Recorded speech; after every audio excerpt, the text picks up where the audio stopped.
Assalamualaikum warahmatullahi taala wabarakatuh.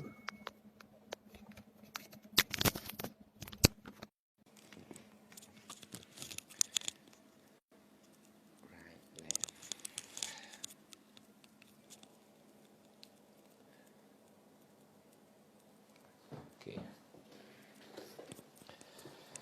Assalamualaikum warahmatullahi taala wabarakatuh. Apa khabar semua? Saya minta maaf semalam kepalaku migraine. Okey, dia ada satu keadaan yang selepas kita berpuasa. Waalaikumsalam sahabat Zawani. Lepas kita berpuasa, yang kita lama puasa, lepas tu kita buka puasa. Buka puasa pula makan buah, makan. So automatically kita akan ada rebound. Gula tiba-tiba naik kepala katnya. Oh, dengung terus. Macam itulah keadaan yang berlaku. Tak tahulah kalau you all makan buka puasa okey je kan. Tapi kalau saya buka puasa kadang-kadang selalunya saya ada masalah tu. Lepas buka puasa dia sakit kepala, migraine. Lepas seharian berpuasa. Itulah semalam yang berlaku.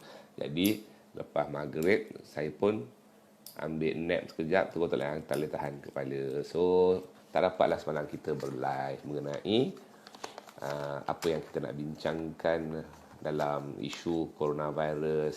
Pasal sehari sebelum tu saya dah cerita mengenai coronavirus dan hala tuju dia ke mana, kemudian sektor yang terlibat, yakni pendidikan dan juga kesihatan. Jadi apa yang tarbiyah kita dapat lah tu just pandangan lah kan. Terpulang lah nak terima atau tidak. Harap-harap terima. Kalau terima alhamdulillah. Jadi hari ni saya nak ucap alhamdulillah kerana sihat. Alhamdulillah kerana para sahabat mendapat bantuan prihatin semalam. Alhamdulillah kita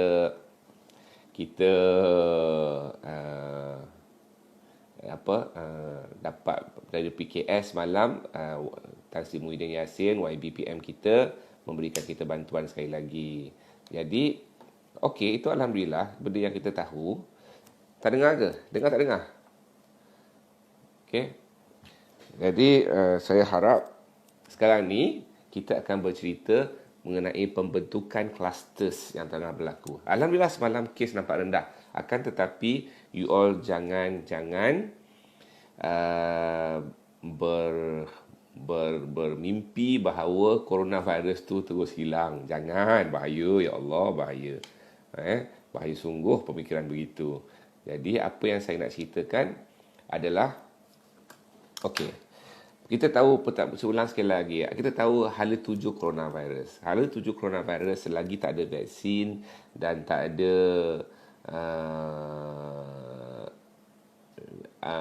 antiviral atau apa, hala tuju dia adalah untuk mendapatkan populasi kita majority infected dengan kadar 60 ke 80% supaya terdapatnya kita panggil herd immunity atau immunity yang dalam manusia lah. Okey, so sekarang ni kita tahu dah benda tu. Itu kita faham. Sekarang ni bila kita telah berlaku social distance, saya tunjuk satu graf ya. Graf dia begini. Graf dia kejap. Okey. Dalam keadaan normal sekarang ni, kalau kita tak buat apa-apa, coronavirus akan pergi begini. Kalau ada kita nak atau tidak, kita nak begini. Katakan population kita 35 juta, dia mesti nak dekat 30 juta. Contohlah 30%. 80%. Akan tetapi, sekarang ni kita kata kita social distance. So, apa yang berlaku, dia tetap nak pergi kepada 30 juta. 30 juta, 35. Akan tetapi, dia pergi dengan kadar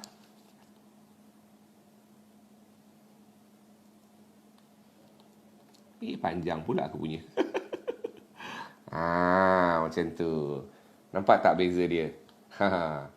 Okey, bila kita kata graf yang begini, untuk dapatkan 80% infection rate supaya terdapatnya herd immunity ataupun kita panggil kawanan antibody, maksudnya semua orang dapat. Jadi apa yang telah berlaku sekarang ni, kita cuba emphasize kepada social distance kerana supaya kita jadi begini. Kalau kita begini atas macam ni, ini yang collapse sistem kita. Tapi kalau graf punya begini, kita boleh handle. Okay, to put that aside. So sekarang ni, apa yang berlaku semalam? Kita dapat kes yang agak rendah, 130 lebih kan, 130 lebih new case. Tapi tuan-tuan kena ingat, number of screening kita meningkat. Kita akan lagi banyak massive screening. Dan daripada screening yang banyak, automatically ada kes yang positif. Jadi kita bercakap mengenai clusters. Pasal tu bila Datuk DG dia sebut clusters, kita faham satu clusters tablik settle, clusters Itali settle. Lepas tu ada clusters Bangi, Kenduri Bangi dah sampai 5th generation. Nampak tak? Jadi itu adalah clusters yang terlibat yang mana kita boleh identify dalam data collection. Maksudnya kita tahu punca kat mana kes-kes tu bermula sebagai index case. Okey? Jadi secara tak langsung, apa yang berlaku sekarang, kalau kita berjaya untuk dapatkan kes rendah je semua, dan kita tahulah graf yang bawah ni akan dapat dicapai, tapi masih lagi dengan kadar jangkitan selagi tidak ada vaksin, maksudnya automatically secara target coronavirus 80% infection rate. Okey, apa yang berlaku semalam? Tak kala tiba-tiba duit masuk dalam akaun, kita kata duk diam, ramai orang ke bank. Kita faham you all ada yang susah, ada yang tak ada duit langsung. Kita faham tu. Cuma kita pohon bahawa bila berkumpulan begitu, pasal sekarang contoh di Seremban adalah red zone dengan kes yang sangat-sangat tinggi. Jadi di Seremban je ni yang pelik, Seremban dan Rembau kes agak tinggi lah. Kan dah dia dilabelkan sebagai red zone. Masyarakat masih lagi macam entahlah faham atau tak faham ke saya tak tahu, tapi masih lagi nak berkumpul pada satu masa. Actually boleh je ambil masa kemudian, bukannya you all entahlah, saya pun tak tahulah.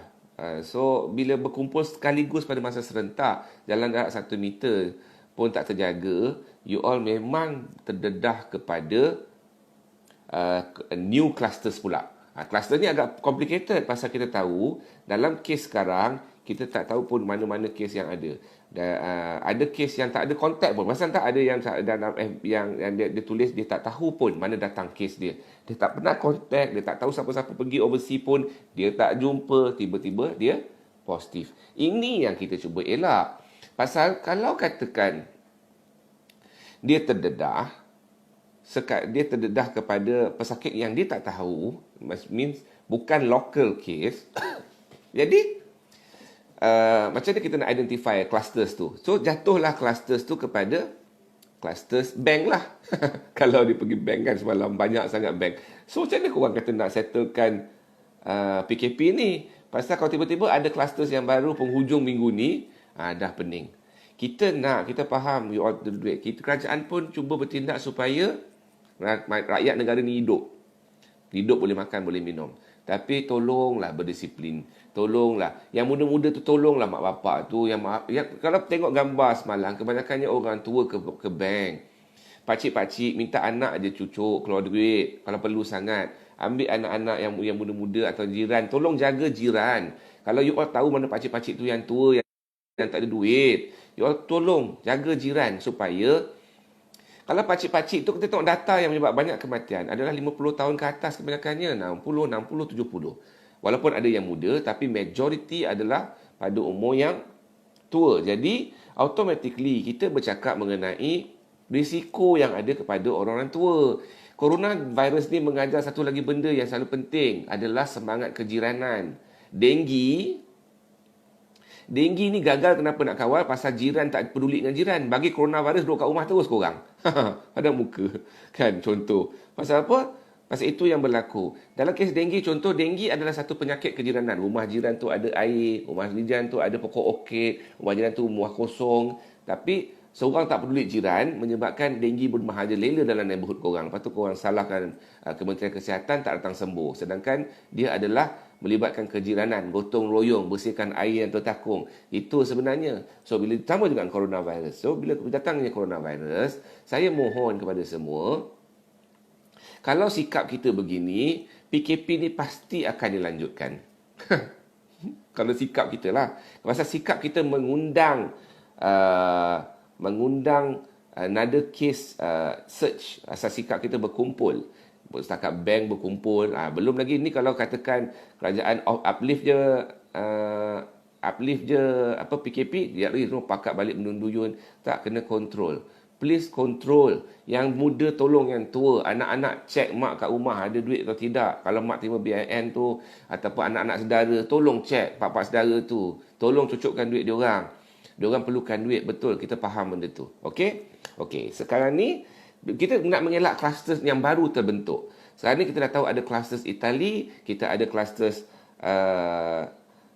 tabung keris kenduri di Bangi, kan? Jadi itu contoh-contoh kluster. So kita nak elak new clusters. Kalau ada new clusters lagi, you all jangan mimpilah raya ataupun berpuasa. Maksudnya berpuasa lah korang kat rumah, kan? Macam tu lah. Kita tak nak lah itu. Kita pun nak supaya kita dapat hadapi Ramadan dan Syawal dengan keadaan yang sangat berdisiplin. Itu paling penting. Okey? Saya harap saya jelaskan kat sini. Okey. Balik kepada apa yang kita sebut mengenai coronavirus, apa yang kita tahu sebelum-sebelum ni. Kita tahu dah banyak benda kita tahu pasal coronavirus ni. Pasal dia tunjuk diri dia dengan begitu garang sekali. Dia tunjuk cara dia bertindak, cara dia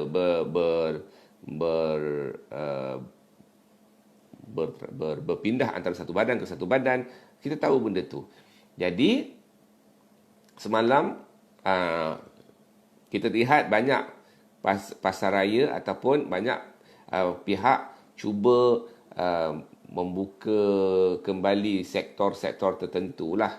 Baik sektor perniagaan, especially sektor-sektor perniagaan. Dia jelas, senang je sebenarnya.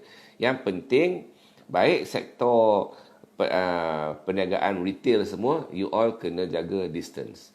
Okay, dia basuh tangan dan basuh tangan. Okey? Menyentuh mengenai apa yang coronavirus tunjukkan pada sektor pertanian dan sektor asas tani atau sektor pemakanan. Kalau perasan tak, sebenarnya tiba-tiba barang jadi murah. Sedangkan orang tak makan kan. Patutnya demand lagi tinggi kan. Tapi harga ayam jadi murah. Harga ikan jadi murah. Harga sayur jadi murah. Harga daging boleh jual dalam RM32 sekilo. Ayam jadi RM5.50 sekilo. Sedangkan orang semua kat rumah tak makan ni. Perlukan benda tu kan. Nampak tak? Sebenarnya apa yang berlaku? Apa yang berlaku sebenarnya kartel.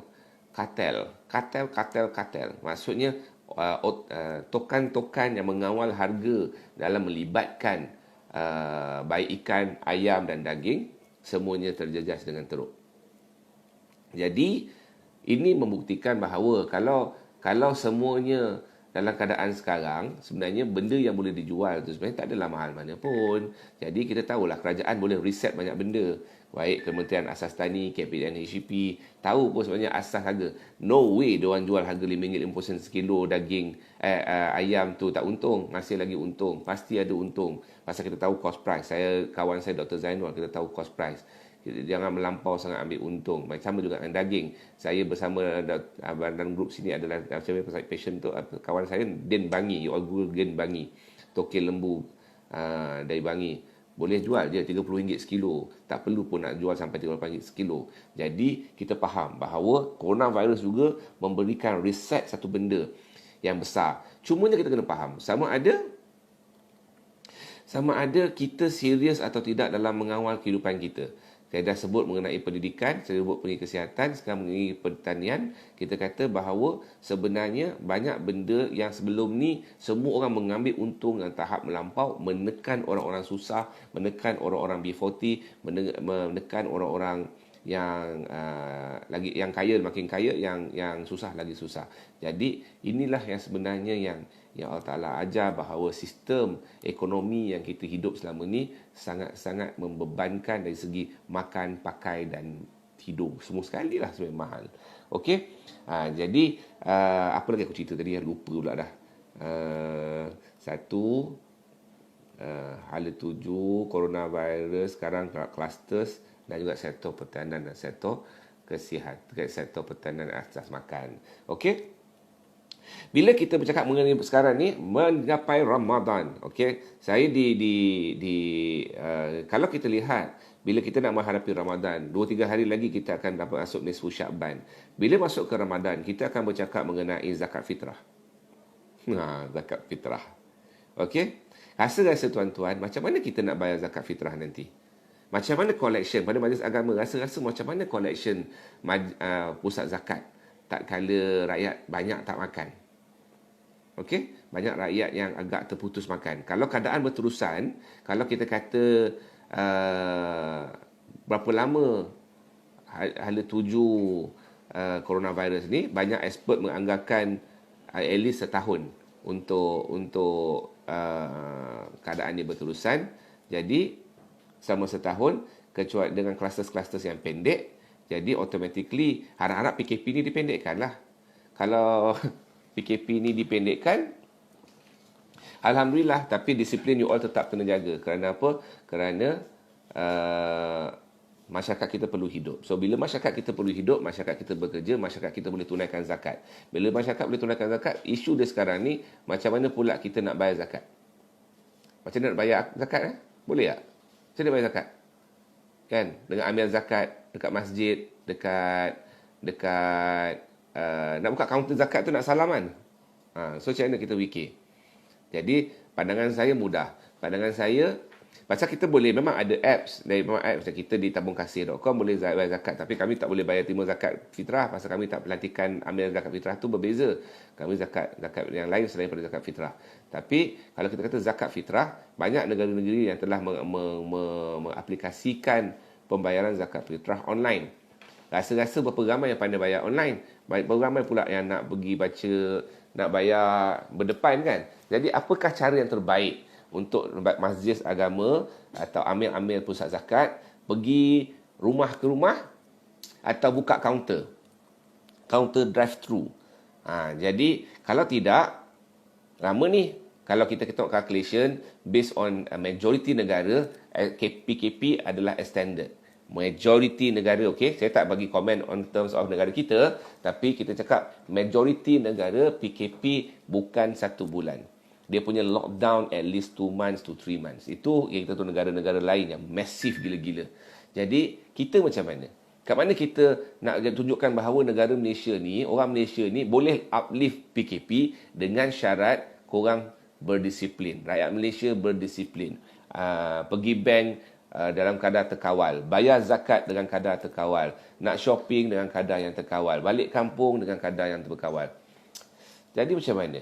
Macam mana keadaan tu kita nak buktikan? Sama juga dalam nak bayar zakat ni macam mana? Boleh bayar zakat dalam keadaan online, tapi majoriti yang dekat kampung, bukan semua reti online, bukan reti semua SnapPay atau TPay. Majoriti bukan semua pandai boost. Aku tak pandai boost. Bukan tak pandai, malah nak pakai boost ni, tak reti boost. Macam SnapPay tahu kan. Jadi kita kena faham pasal hakikat dia. Okey, dia sebenarnya bagi saya activatekan balik saja masjid. Sebenarnya inilah sebenarnya fungsi Majlis Agama Islam, buktikan bahawa Islam tu melebihi apa-apa pun. Islam tu melebihi apa-apa pun. Ulang sekali lagi ya. Izahnya Islam, izahnya apa yang diajar dalam Islam adalah melebihi apa-apa di muka bumi ini. Masakan Allah Ta'ala menetapkan umat ini di bawah makhluk yang dicipta oleh coronavirus. Akan tetapi tata cara yang kena penting. Tata cara dari segi sama, basuh tangan, basuh tangan, basuh tangan, basuh tangan.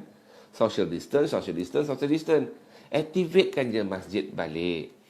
Dan daripada situ, you all activate masjid dengan fungsi tertentu. Kalau kita risau dari segi macam pembahagian asnaf punya makanan, Allah Ta'ala menunjukkan bahawa umat Islam ni adalah satu wasati. Kemudian syumul Islam itu rahmatan lil alamin. Apa lagi yang kita nak? Dan kita adalah izzah bila kita beramai. Berapa ramai orang Rohingya, Pakistani, Indonesia, India yang tak makan kat Malaysia sekarang. You all check tak? Ramai tak makan ni. Ada orang mesej saya semalam, saya dah hantar 8. Ni ada mesej lagi. Jadi, perkara yang paling mudah sebenarnya balikkan fungsi masjid untuk zakat. Tapi syarat dia basuh tangan dan basuh tangan. Maksudnya basuh tangan sebelum masuk, basuh tangan selepas bayar zakat. Kepada amil pun sama ada sanitizer.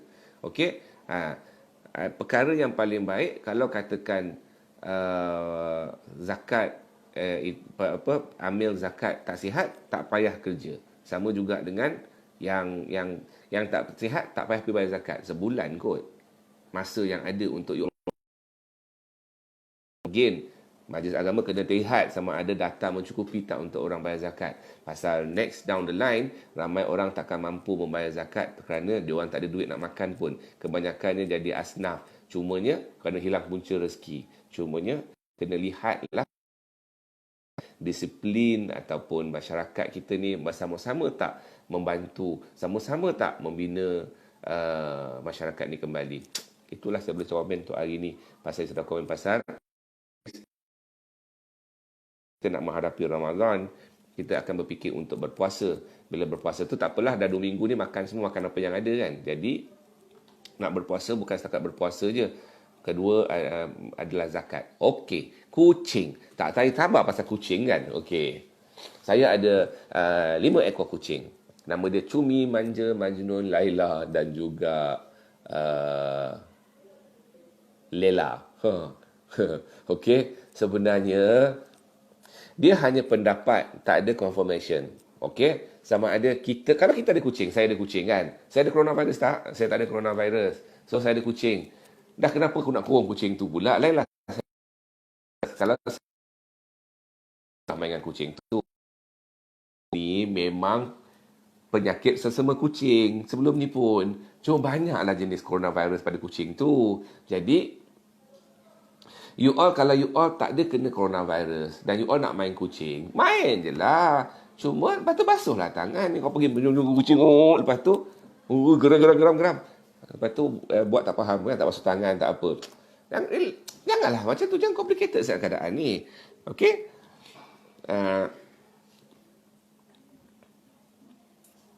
Jadi kena faham bahawa kenapa kita bila ada kucing yang virus boleh menjangkiti semua haiwan, asal dia daripada haiwan. Okey, so kalau kucing tu kucing yang you all kenal, yang you all jaga. So tak perlu you all kisahlah kucing you tu. You all jaga je lah kucing you macam biasa. Cuma lepas tu basuhlah tangan. Kerja kucing sesama antara kita influenza, rhinovirus. So kucing memang okey, cukuplah setakat tu saya cerita pasal kucing. So yang jaga kucing, jagalah kucing macam biasa. Basuhlah tangan. Takkanlah orang tak basuh tangan lepas bagi kucing. Kucing ni binatang kesayangan Nabi kan. Jadi bagi saya adalah cat lover walaupun aku resdung dan semput tapi kucing adalah binatang yang saya suka. Okey, jadi saya harap saya dah menjawab semua. Untuk slot digital klinik kita buat petang lah kejap lagi, petang digital klinik. So jangan tanya mengenai apa-apa mulai digital klinik kejap lagi baru kita tanya. Saya harap saya yang baik daripada Allah Ta'ala, yang buruk daripada saya. Teruskan support tabungkasih.com. Assalamualaikum warahmatullahi taala wabarakatuh.